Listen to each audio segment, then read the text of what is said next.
Warahmatullahi wabarakatuh. Alhamdulillah wassalatu wassalamu ala Rasulillah wa ala alihi wa man walah. Rabbi israh li sadri wa yassir li amri wahlul 'uqdatam min lisani yafqahu qawli. Rabbana urzuqna ilman nafi'an wa rizqan thayyiba wa amalan mutaqabbala. Naam. Kaum muslimin dan muslimat,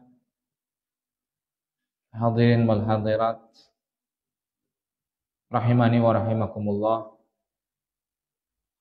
Yang pertama, marilah kita panjatkan syukur dan pujian kita kehadirat Allah Subhanahu wa taala,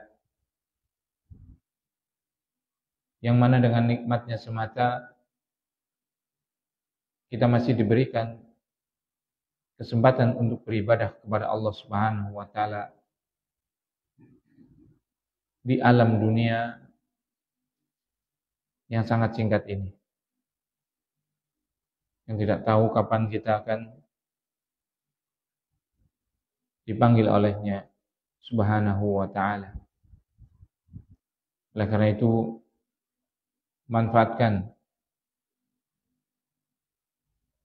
keberadaan kita yang singkat ini di dunia untuk mencari bekal. Karena perjalanan ke akhirat itu begitu panjang. Bukankah kita mengetahui bahwasanya Rasulullah SAW itu sudah wafat 1400 tahun silam.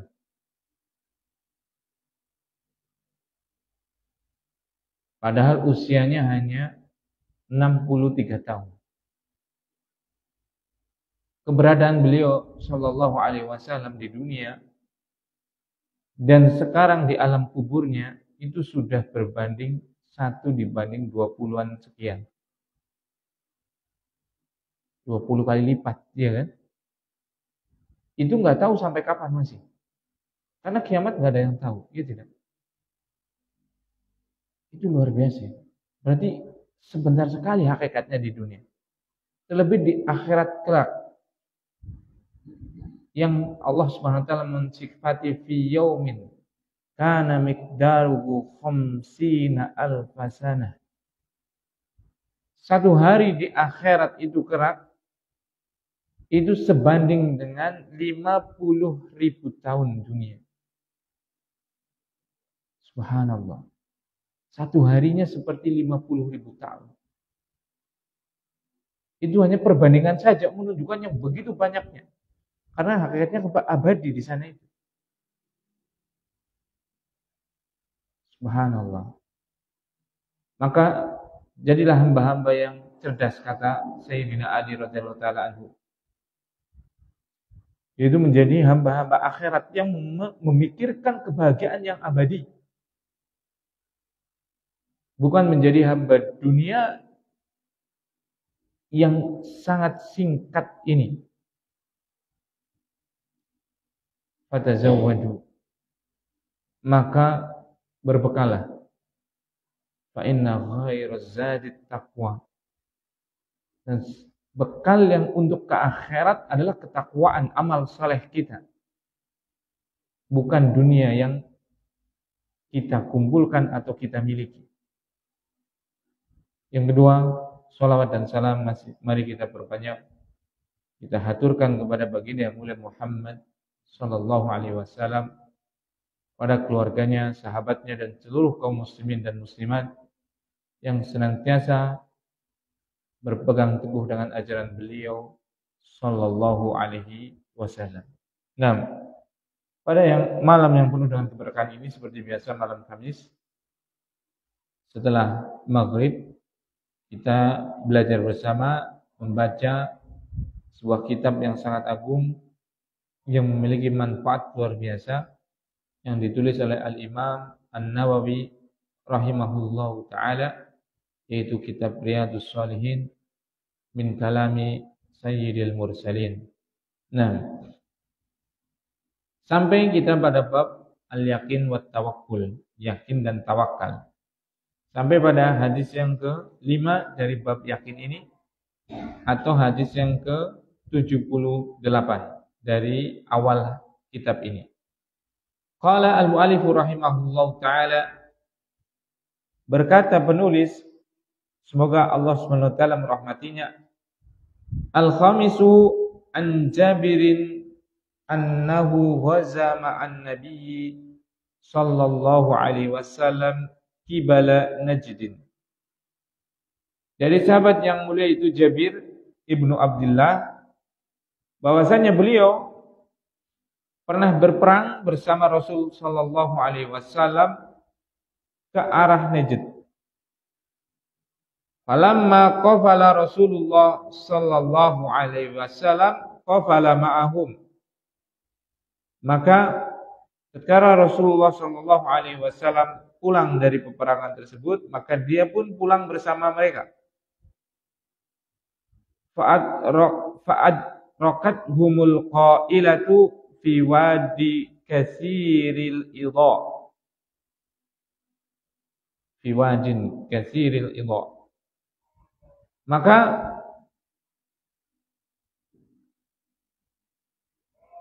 tatkala di perjalanan rasa ngantuk di siang hari, qailah itu kailullah, itu menghampiri mereka karena capek itu kan. Di sebuah lembah yang dipenuhi dengan tumbuhan yang berduri. Fanazala Rasulullah sallallahu alaihi wasallam, maka Rasulullah SAW singgah di situ untuk beristirahat. Wa tafarraqan nasu yastadilluna bisyajari.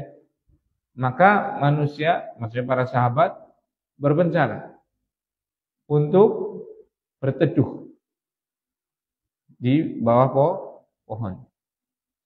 Wa nazala Rasulullah sallallahu alaihi wasallam tahta samuratin, dan Rasulullah sallallahu alaihi wasallam singgah berteduh di bawah pohon samurah, di bawah salah satu pohon yang ada dulunya tadi. Fa'allaqa biha sayfahu, kemudian beliau menggantungkan pedangnya. Wa nimna naumatan, dan kami, itu para sahabat, betul-betul tidur nyenyak. Faida Rasulullah sallallahu alaihi wasallam yad'una, tiba-tiba Rasulullah sallallahu alaihi wasallam memanggil kami. Wa idza indahu a'rabiyyun, ternyata di sisi beliau sudah ada orang Badui. Faqal, kemudian Nabi sallallahu alaihi wasallam bersabda, inna hadza ikhtarata alayya sayfi wa ana naimun. Sungguh laki-laki ini tadi telah menghunuskan pedangnya kepadaku. Sungguh laki-laki ini telah mengambil pedangku dan menghunuskannya kepadaku. Dan aku tadi dalam keadaan tidur. Fastaiqadtu wa huwa fi yadihi sultan. Dan aku bangun. Dan pedangku itu ada di tangan dia dengan dalam keadaan terhunus. Qala, dan laki-laki Badui ini mengatakan, man yamna'uka minni, siapa yang bisa mencegah atau melindungimu dariku? Qultu Allah. Kemudian Rasulullah SAW mengatakan Allah salasan, 3 kali. Walam yu'aqibhu wa jalasa, maka laki-laki itu tidak bisa untuk menyakiti Rasulullah SAW dan akhirnya duduk. Muttafaqun alaih. Hadis ini diriwayatkan oleh Imam Bukhari dan Muslim. Wa fi riwayatin, dan di dalam riwayat yang lain, qala Jabir berkata, ini hampir sama seperti itu, kisah yang sama seperti itu. Kunna ma'a Rasulillah sallallahu alaihi wasallam bidatir riqa. Kami dulu bersama Rasulullah SAW pada perang namanya perang Zatur Riqa. Fa idza ataina ala syajaratin dhalilatin taraknaha li Rasulillah sallallahu alaihi wasallam. Tatkala itu kami sampai pada sebuah pohon yang rindang, maka kami biarkan Rasulullah SAW untuk berteduh di bawah pohon tadi. Faja'a rajulun minal musyrikin, dan datang seorang laki-laki orang kafir musyrik. Wa sayfu Rasulillah sallallahu alaihi wasallam mu'allaqatun bisyajarati. Dan pedangnya Rasul sallallahu alaihi wasallam itu tergantung di pohon. Fakhtaratahu wa qala takhafuni. Kemudian laki-laki musyrik tadi, karena hampir sama ceritanya ya, itu apa? Mengambil pedang Rasul dan menghunuskannya kepada Rasulullah sallallahu alaihi wasallam. Kemudian seraya berkata, takutlah engkau padaku. La, kata Rasulullah SAW, tidak. Faman yamna'uka minni. Kemudian orang ini mengatakan, siapa yang bisa menolongmu, mencegah keperbuatanku ini? Siapa yang bisa menyelamatkanmu? Rasulullah SAW menjawab, Allah. Nah, wa fi riwayat Abi Bakrin al-Ismaili, dari riwayat Abu Bakar al-Ismaili, fi sahihi, pada kitab sahihnya, dia berkata, man yamna'uka minni. Orang Badui tadi mengatakan, atau orang musyrik Badui tadi mengatakan, siapa yang bisa melindungimu dariku? Qala Allah. Kemudian Rasulullah SAW menjawab apa? Allah. Qala fasaqata sayfu min yadihi. Maka laki-laki itu bergetar takut dan pedangnya jatuh dari tangannya. Fa'akhadha Rasulullah SAW as-sayfa. Rasulullah SAW tinggal mengambil pedang tersebut. Faqala man yamna'uka minni. Siapa yang bisa melindungimu dariku sekarang? Faqala, maka laki-laki itu memelas, kun khaira akhidin. Jadilah orang yang bijaksana terhadap yang ditawan.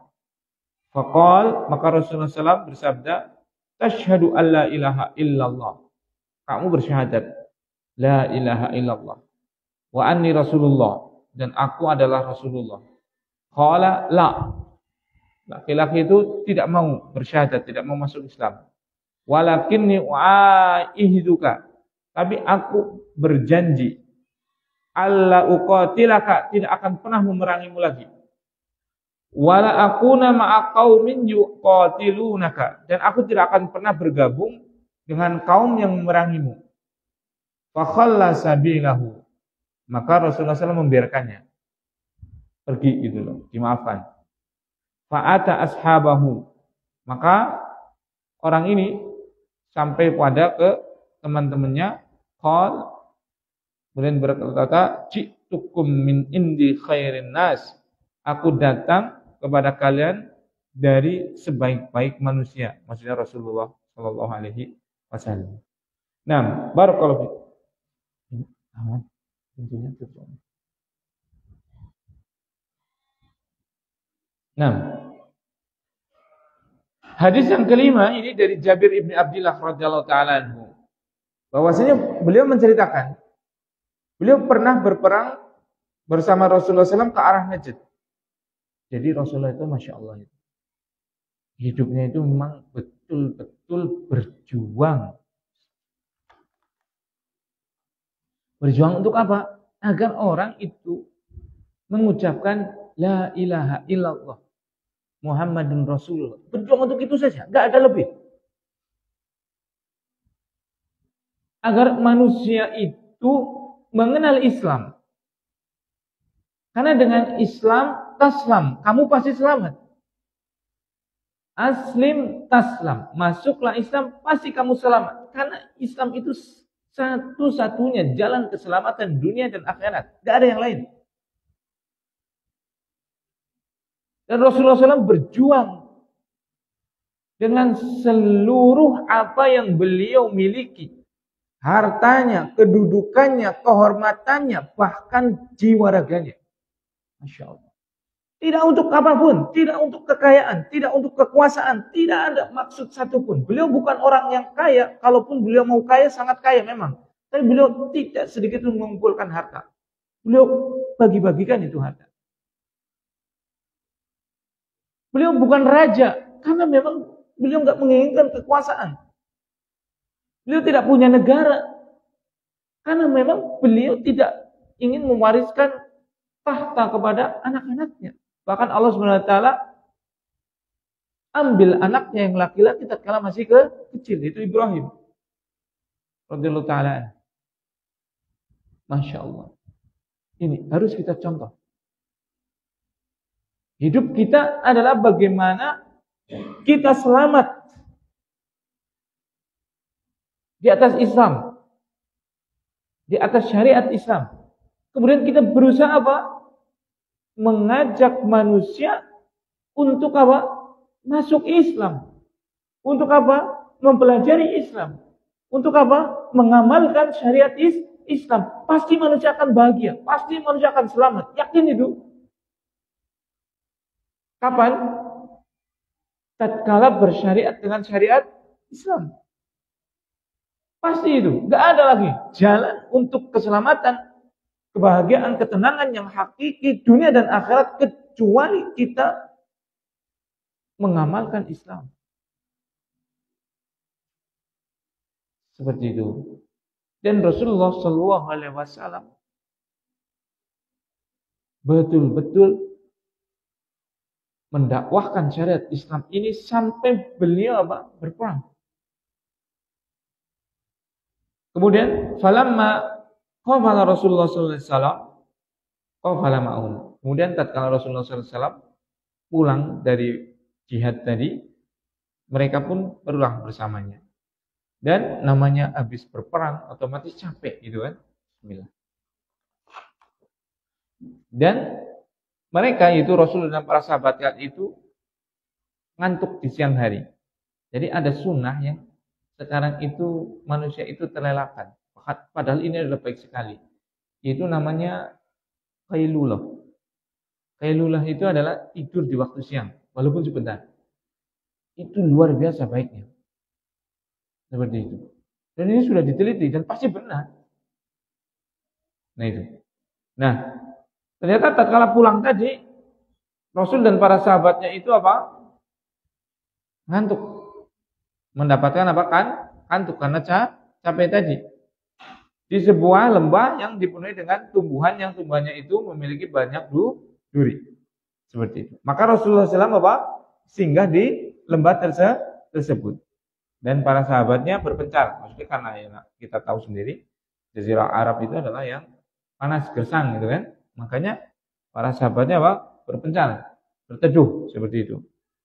Nah, kemudian Rasulullah SAW itu berteduh di satu pohon yang cukup rindang, lebat, namanya pohon samurah. Dan beliau Shallallahu Alaihi Wasallam menggantungkan pedangnya.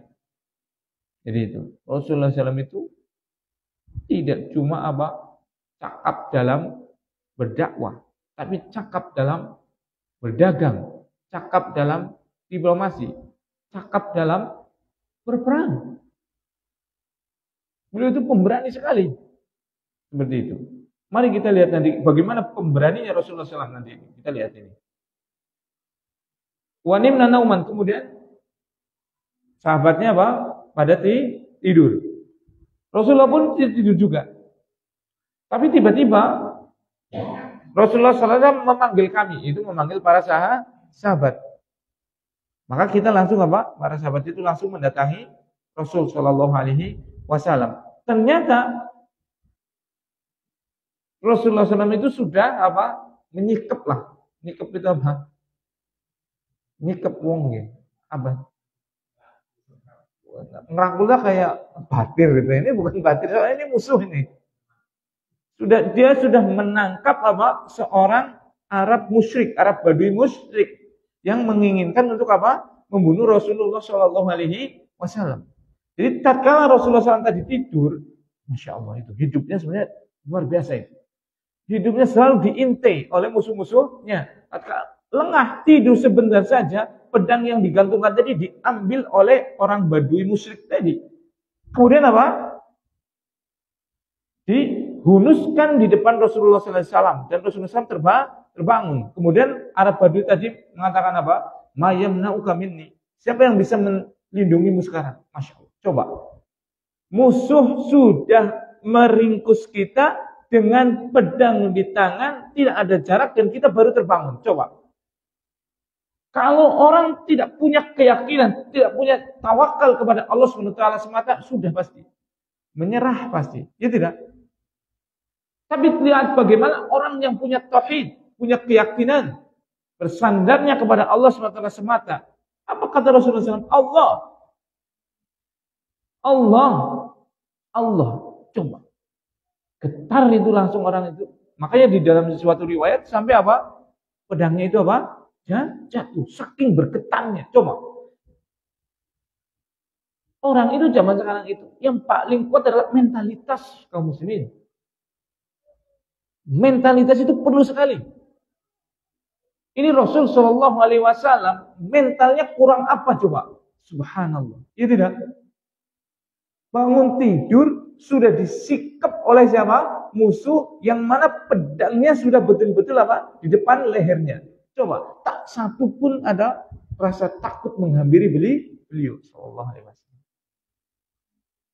Saking beraninya dan percaya dirinya dan sangat berserah dirinya kepada Allah, sampai musuhnya ketakutan sendiri coba.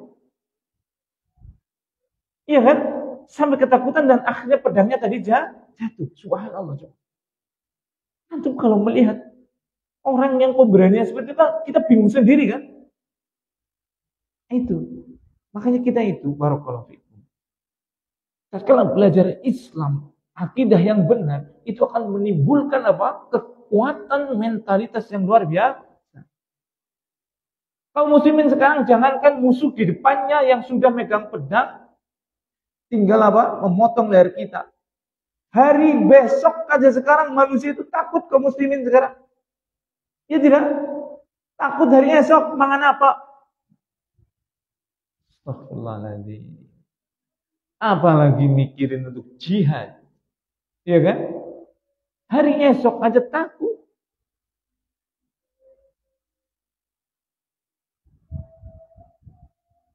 Makanya nggak pada mau belajar. Kenapa? Lembur. Kerja asina, kerja sini. Kenapa? Karena takut dengan yang namanya rizki. Padahal rizki itu dari Allah SWT. Dan sudah dijamin oleh Allah SWT. Tatkala Allah Subhanahu wa taala menciptakan manusia dalam urutannya, yaitu apa? Nutfah, kemudian alaqah, kemudian mudghah segumpal daging. Itu tatkala sudah 120 hari atau 4 bulan, itu Allah Subhanahu wa taala mengutus pada janin tersebut seorang malaikat. Kemudian apa? Allah Subhanahu wa taala memerintahkan kepada malaikat tersebut untuk mencatat 4 hal. Yang pertama adalah bikatsbi rizkihi. Untuk mencatat apa? Rizkinya. Coba. Itu Rasul sallallahu alaihi wasallam yang berbicara atas wahyu langsung dari Allah Subhanahu wa taala. Apa?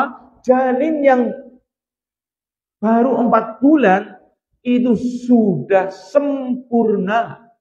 Sempurna apa? Rizkinya. Bahkan sampai dicatat tidak mungkin akan berubah, tidak mungkin bertambah, tidak akan berkurang.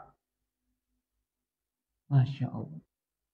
Jadi kita ini rizkinya sudah betul-betul dicatat. Kita cuma tinggal apa? Subhanallah. Tinggal beribadah kepada Allah Subhanahu wa taala dan mengambil rizki kita. Mengambil, bukan mencari. Mengambil rizki. Jalannya beda-beda. Seperti orang mengambil mangga. Ada yang dipanjat, ya tidak? Ada yang disengget, ya tidak? Ana sing dibadem, diserampang. Ana sing manjat ora teye. Apa? Nyengget ora teye. Badem pekel apa? Centonge tuku pasar. Iya kan? Berbagai macam cara. Iya tidak? Sama, orang mengambil rezeki dia, kata dia, ada yang dengan menjadi petani, ada yang dengan menjadi peternak, ada yang jadi pedagang, ada yang menjadi guru, ada yang berbagai macam sebab itu. Tinggal kita apa? Perbaiki sebab kita. Iya tidak? Angger wong sing pinter menek ya paling oleh akeh. Dalam mengambil mangga, iya kan? kita kepengen rezeki kita besar, ambil sebab yang baik. Caranya bagaimana? Menjadi orang yang berilmu, punya keterampilan. Ya tidak? Semakin kita terampil dalam pertanian, maka kita bisa mengambil rezeki kita jauh lebih banyak. Tapi kalau pertanian kita masih konvensional kayak dulu-dulu terus, ya cuma segitu. Kalau peternak kita dengan peternakan yang konvensional, ngarit, galengan tambah sepi sih. Iya kan? Maka apa? Ya paling bisa 5 bis menggeng-menggeng. Tapi kalau beternak kita dengan ilmu, maka bisa beternak lebih banyak. Nek jualannya The Pikul, ya paling bisa bawa pira sih. Iya kan? Tapi kalau jualannya di online, dia mau jualan berapapun, bisa. Pasarnya ngangkasa kok, ngawang-ngawang. Iya kan? Kabeh-kabeh bisa ndelok. Subhanallah. Lalu kita pasarnya apa? Ke pintu-pintu. Wassalamualaikum, Bu, geduk misalnya. Bu, kasur. Ya sedikit banget. Mau anaknya lagi nangis, ditawani geduk. Makruh malah ya. Bisik mau anaknya orang tiap anak lagi nangis, malah geduk. Misalnya kan. Kalau kita jajakan apa? Dagangan kita lewat online. 1.000 orang bisa melihat. Bahkan ratusan ribu, bahkan bisa satu dunia. Karena sudah ada media sosial. Masalahnya kita nggak menguasai media sosial tadi. Ya tidak. Akhirnya ya kita berjualan secara konvensional. Otomatis market kita, pasar kita juga sangat terbatas. Nah itu. Jadi ambil rezeki kita sudah ada tercatat. Mau besar atau kecil, ambil sebabnya. Ya tidak. Semakin kita memiliki sebab yang semakin ilmiah, semakin berilmu, semakin profesional, maka rezekinya akan semakin banyak yang bisa kita ambil. Jadi nggak usah khawatir. Kewajiban kita apa? Beribadah kepada Allah Subhanahu Wa Taala semata. Itu. Subuhan, dikiran, medangan, adusan, kerja, ngaso, zuhur, penak, turu, pailuloh, turu awan, ya kan? Terus sebelum zuhur atau setelah zuhur. Habis itu kerja lagi, habis itu adzan, sholat lagi, habis itu kerja sebentar balik, ya kan?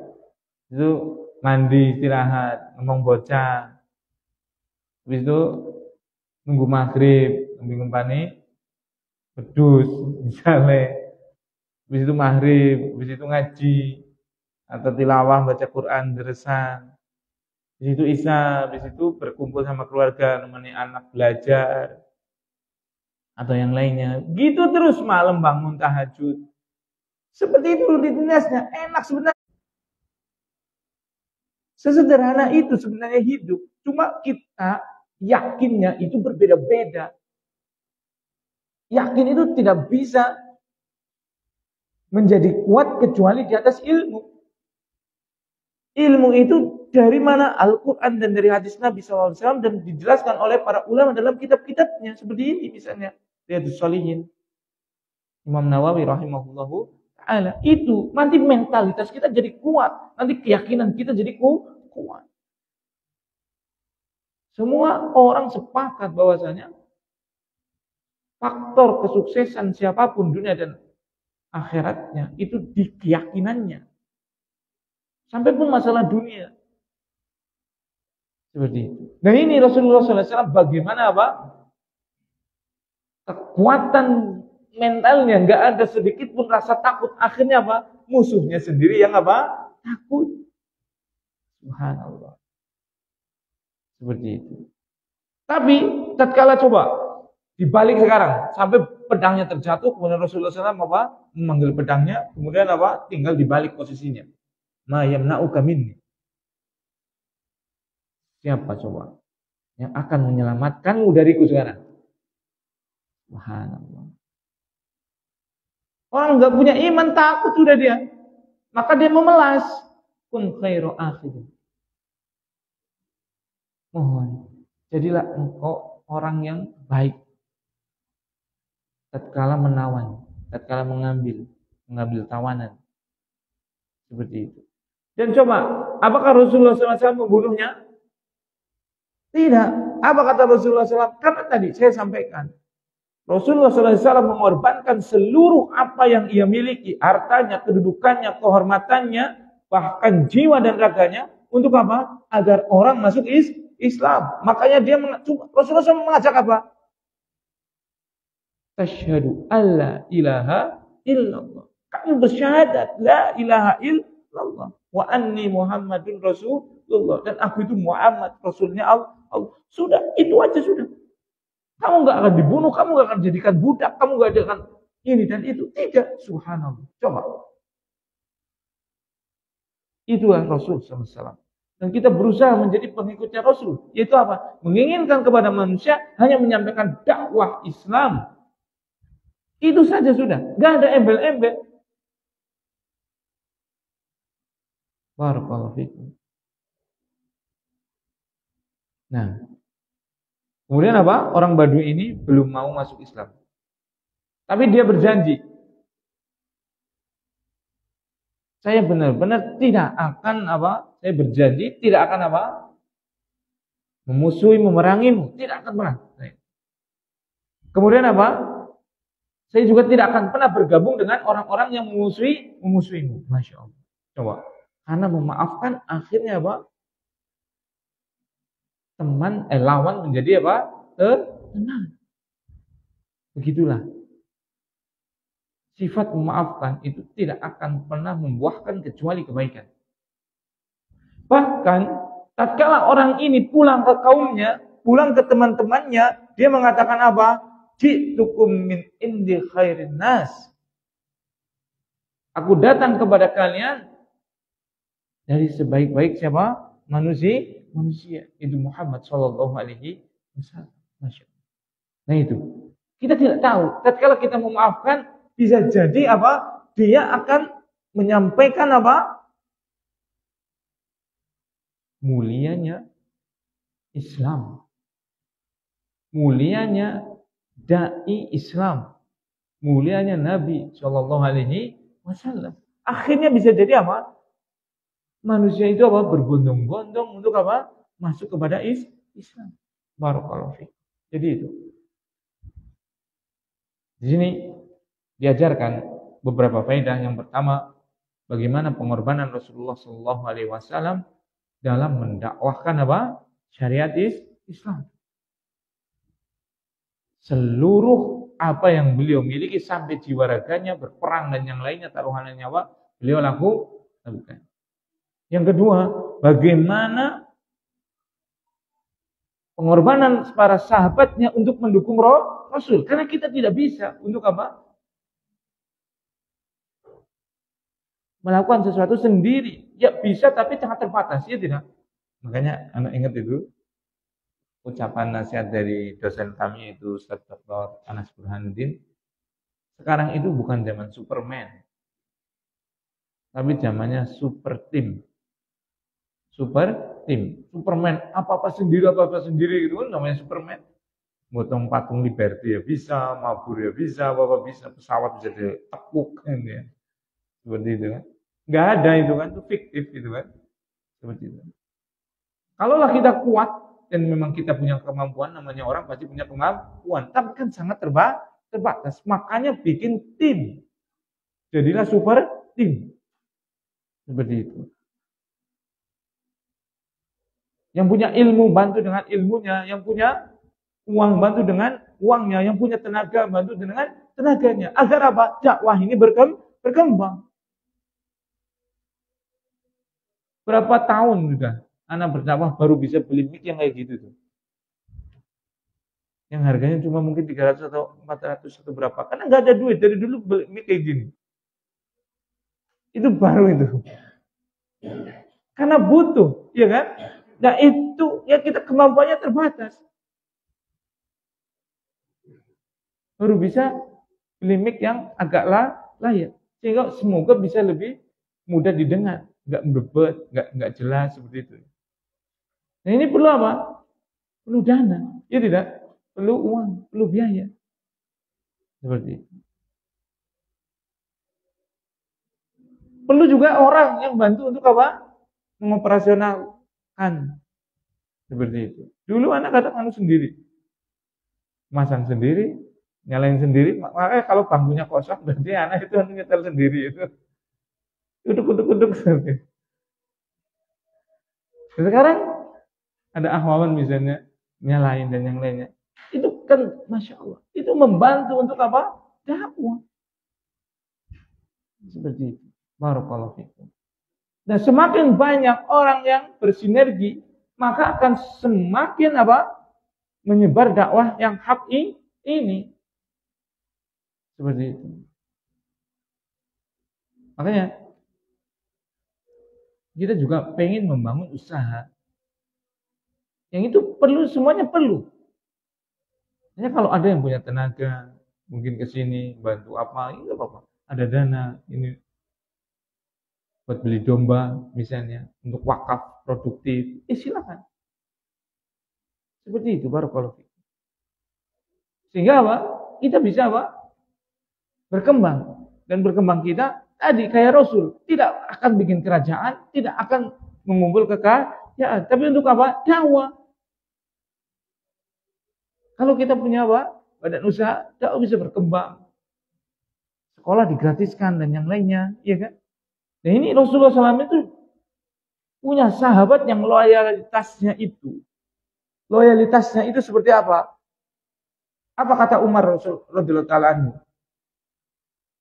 Saya sangat mencintai Allah dan Rasulnya. Saya sangat mencintai engkau Rasul. Atas semua orang, atas seluruh manusia, kecuali diriku. Apa kata Rasul? La ya Umar. Belum. Sampai engkau mencintai siapa? Aku di atas dirimu sendiri. Kemudian Umar langsung mengatakan apa? Mengatakan, engkau lebih aku cintai dari apa? Diriku sendiri. Al-an ya Umar. Sekarang baru imanmu sempurna. Punya loyalitas sahabat yang loyalitasnya seperti itu coba. Cintanya kepada Rasulullah SAW itu melebihi dari semuanya, dari anak, istrinya, orang tuanya, bahkan dirinya sendiri. Coba pengorbanannya seperti apa sahabat itu? Mendukung apa? Dakwanya Rasul. Pantas dalam waktu singkat 23 tahun Rasulullah SAW bisa apa? Menaklukkan Jazirah Arab, mengislamkan Jazirah Arab. Nah kita jangankan untuk berkorban, untuk berjuang bareng, untuk ngaji saja 1, 2, 3, 4, 5. Itu untuk ngaji aja semua bisa dihitung dengan apa? Jari kita gitu loh. Apalagi mau apa? Berkorban. Ayo kita bikin ini, bikin itu. Ayo antum bisa ngajar apa lah? Bantu kita ngajar di sini. Ayo antum punya pikiran apa coba? Sampaikan. Punya ide apa seperti itu kan? Jangan kan untuk mau yang seperti itu. Untuk ngaji aja bisa apa? Dihitung dengan apa? Jari itu. Ayo pelajaran yang kedua. Yaitu adanya ta'awun. Kerjasama. Yang dibangun di atas loyalitas karena ibadah, bukan karena loyalitas apapun. Itu Rasulullah SAW dibantu sahabatnya itu luar biasa. Loyalitas yang sangat tinggi. Kemudian tadi, yakin dan tawakal. Jadi yakin dan tawakal itu akan menumbuhkan kepercayaan yang sangat luar biasa. Saking yakin dan tawakalnya saja sampai musuh aja sudah ketakutan melihatnya. Seperti ini. Orang-orang kafir dahulu itu sebelum Rasulullah SAW mau memerangi sesuatu itu 1 bulan mereka sudah keringat dingin itu, takutan luar biasa. Kalau Anda sampai mendengar pasukan Muhammad itu sudah berjalan, itu 1 bulan itu mereka sudah keringat dingin itu. Seperti itu. Sekarang jangankan seperti itu, kaum muslimin ditindas di mana-mana. Coba sekarang aja, orang kafir melihat orang jenggotan itu, merinding loh mereka loh. jenggotan, celana cingklak, pecian, itu mereka sudah segan itu sama kita itu. Ada apa? Ya karena tadi, yaitu apa? Ketakwaan, itu kan takwa, perintah Allah dan Rasulnya kan, diamalkan sehingga menumbuhkan kewibawaan. Orang-orang menjadi apa? Orang kafir maksudnya menjadi segan dan bisa jadi takut mereka sama kita. Itu ada aroma hawa yang berbeda, ya tidak? Tidak akan pernah sama itu, pasti itu. Mungkin kita sering mengalaminya kan? Nah itu. Jadi yang ketiga tadi, faedah yang ketiga adalah kekuatan apa? Yakin dan tawakal. Dan masih banyak faedah-faedah yang lain yang mungkin tidak bisa kita sampaikan semuanya karena sudah masuk waktu Isya. Mohon maaf kalau ada tutur kata yang kurang berkenan. Akhirul kalam, subhanakallahumma wa bihamdika, asyhadu alla ilaha illa anta, astaghfiruka wa atubu ilaik. Assalamualaikum warahmatullahi wabarakatuh.